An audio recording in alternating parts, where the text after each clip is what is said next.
Okay, a lot of gun shops are still clearing weapons the wrong way. I got two of them right here, two Birds of Thunders. This one here is a concealed carry, and this one's just a standard Birds of Thunder. Now, if you do things two ways, it's going to confuse everything. It's always better to do one way for everything. And here's the mistake that the gun shops are making, and even some firearm instructors. What they're doing is when they clear the weapon, they don't drop the magazine out first.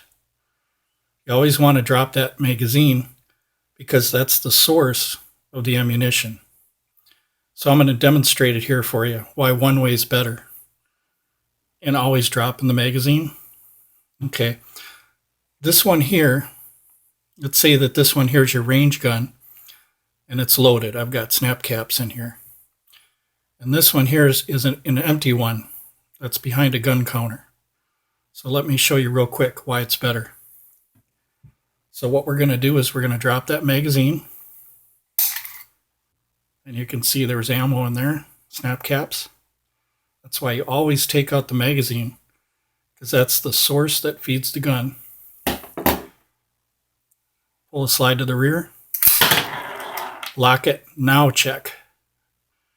Now check down in the chamber under the mag well. Okay, this one's cleared if I remove the ammunition out of the magazine. Now, gun shop, same thing.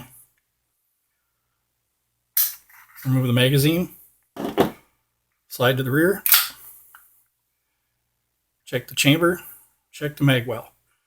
So in other words, this one and this one were both cleared the same way. But what's happening is gun shops are doing this one different than they do this one. You always want to assume that they're always loaded no matter what. So that magazine on both of these, you want to pull them out because you're doing it one way. If I just pull the slide back and I don't drop the magazine on this one, and then I do something different on this one, it's confusing. And people do make mistakes no matter how much they remember things. There's a chance of making a mistake. So you always want to drop the magazine. And the reason why I know this is because there were accidental discharges where a person did it like a gun shop, where they pulled it out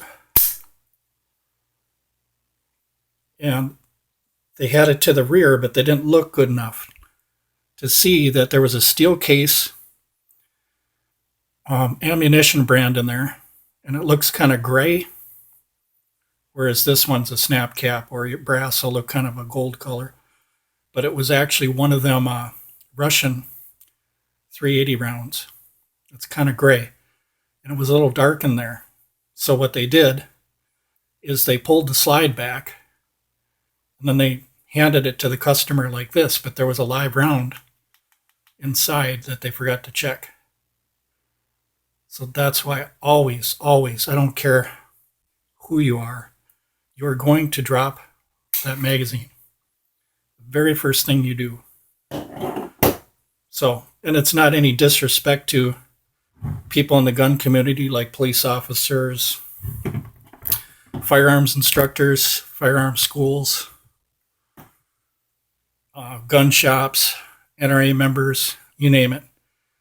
No disrespect to them, but I'm calling it out where right is right and wrong is wrong, and you want to do things the right way.